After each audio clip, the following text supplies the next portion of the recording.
Tadi kita pergi mana? Tadi kita kat US. Lepas tu kita kat London sebelum tu. Dan sekarang ni kita nak pergi Shah Alam pula. Kita bersama dengan Dr. Dalila Roslan, iaitu pakar perubatan kesihatan awam cawangan Global Health, bahagian perkembangan kesihatan awam, Kementerian Kesihatan Malaysia. Ya, Dr. Dalila. Hello, Doktor. Hello, Assalamualaikum. Waalaikumsalam. Doktor, apa khabar Shah Alam? Alhamdulillah. Baik, okey. Alright, so saya dengan Faiz ni daripada tadi kami memang buat live call daripada London, daripada US. Sekarang kita dapat daripada Shah Alam daripada Shah Alam pula. Dan saya ada tengok statistik di kawasan di Malaysia ni, dan Selangor dan Kuala Lumpur merupakan dapat catatan yang paling tinggi daripada kes positif dan juga kes kematian. Boleh Dr. Dalila cerita sedikit mengapa perkara ini berlaku? Okey, baiklah. Kalau kita lihat memang pertama dalam carta mungkin adalah di Seri Petaling di Petaling Jaya kan. Okey, saya rasa melihat taburan kes yang banyak ini, dia ada kaitan juga dengan apabila kita mengenal pasti kes-kes yang ada berkaitan dengan pertama kes perjumpaan jemaah di Seri Petaling kan. Kita tahu masjid itu terletaknya di kawasan situ. Jadi ada besar kemungkinan kebanyakan yang menghadiri walaupun daripada seluruh Malaysia, tetapi terdapat ramai yang juga daripada kawasan setempat lah. Itu satulah yang mungkin kita boleh kaitkan kenapa jumlahnya sangat banyak sekitar Lembah Kelang dan Selangor.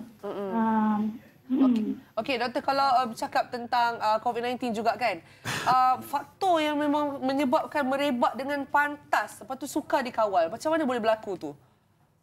Okey, sekarang ini COVID-19 seperti kita tahu adalah dalam kumpulan coronavirus yang merupakan novel kan, baru virus yang sangat baru yang telah dikenal pasti di Wuhan baru tahun lepas kan. Jadi setakat apa yang telah dikaji, mereka memang mendapati bahawa penularan begitu pantas. Pertama adalah kerana cara ia merebak.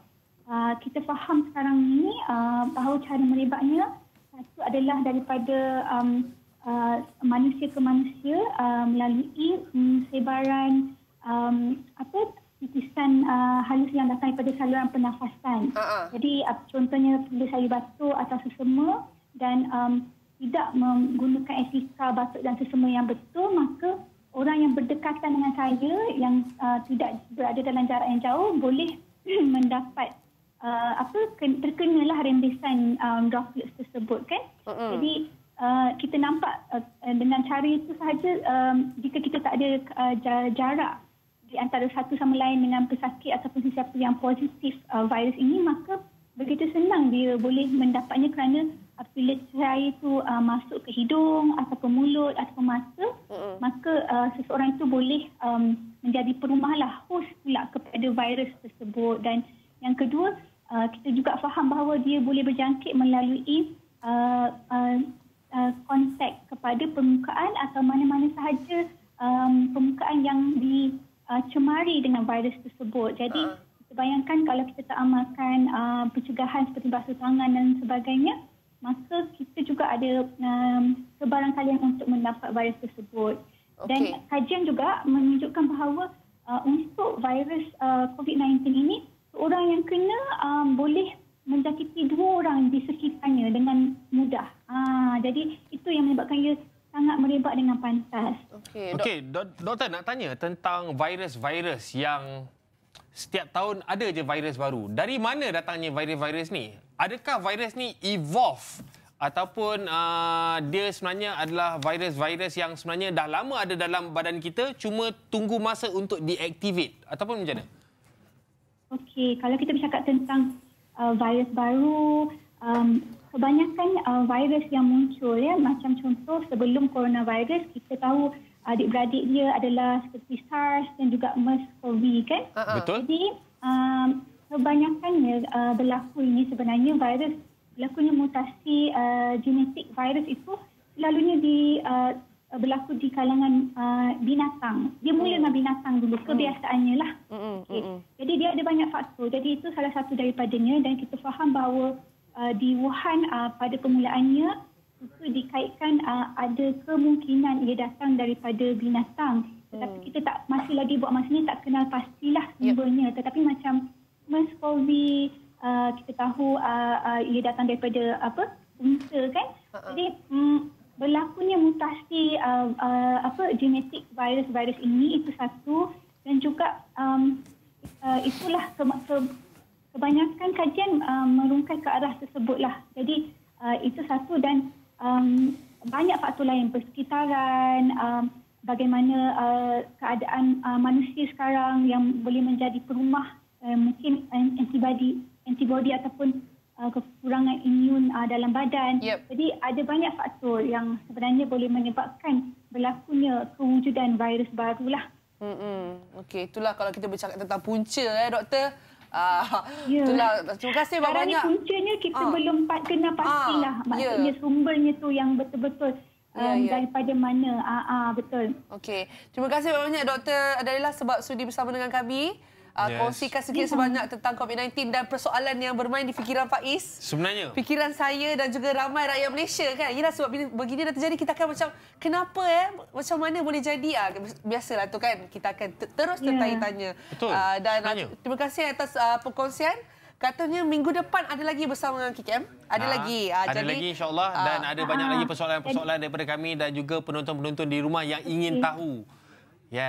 So terima kasih banyak-banyak. Dan pesanan terakhir mengamalkan langkah pencegahan lah, boleh ke? Last kali nak tegaskan di sini. Boleh. Silakan. Saya pun nak tahu juga.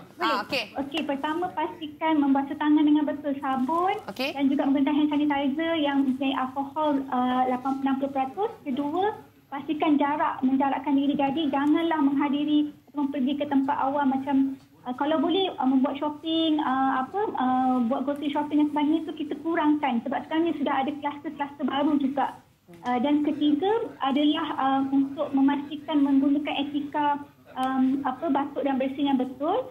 Siapa yang ada simptom minta tolong sangat-sangat untuk pergi membuat saringan jika ada kaitan dengan kes-kes COVID-19 yang positif, dan juga bagi mereka yang ada sejarah travel daripada luar negara, ini juga termasuk dalam golongan yang berisiko tinggi yang perlu dibuat screening.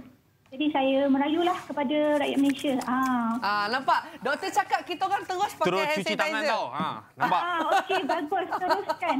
Dan 1 meter doktor. Kalau boleh serap. Kena serap. 1 meter ni. Social distancing. Yes. Saya nampak. Jadi itu memang baiklah. Memang kena amalkan.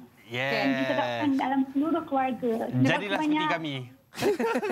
Okey, terima kasih Dr. Dalila. Terima kasih banyak kerana sudi bersama dengan kita pada hari ini. Sebenarnya terima kasih juga kepada semua orang yang sudi meluangkan masa mereka, yang daripada luar negara dan juga yang berada di dalam negara. Alhamdulillah, terima kasih banyak. Banyak kita dapat ilmu yang kita pelajari dan juga info-info yang mungkin kalau baca je tak puas, tapi kita dapat daripada orang yang betul-betul berada di tempat itu. Ini sebenarnya salah satu cara juga kita nak tolong orang. Selain daripada kita duduk rumah apa semua, kita educate orang supaya benda ni settle kat situ je. So no more lepas ni insya-Allah. Terima kasih yang tengok Borak Kopi Time yang stay tak pergi mana-mana tu. Anda terbaik. Yes.